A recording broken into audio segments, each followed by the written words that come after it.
লালমনিরহাট সদর উপজেলার মোস্তফিতে এক মাদক ব্যবসায়ী ও আওয়ামী লীগ নেতার সাথে পুলিশ কর্মকর্তাদের চায়ের আড্ডার ছবি সংগ্রহ করতে গিয়ে গত মঙ্গলবার রাতে আটক হন ৩ ব্যক্তি। এ নিয়ে প্রতিবাদ জানাতে গিয়ে পুলিশের লাঠিচার্জে আহত হন অন্তত ২০ প্রতিবাদকারী।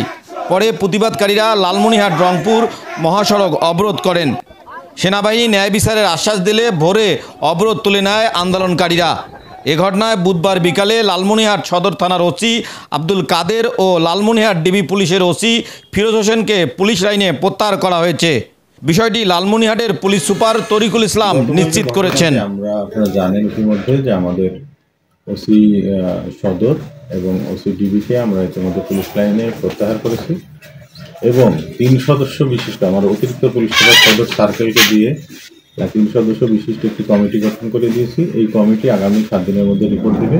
এই রিপোর্ট প্রাপ্তি সাপেক্ষে যার যে রেসপন্সিবিলিটি আছে আমরা সেই অনুযায়ী বিধি মোতাবেক ব্যবস্থা নেব।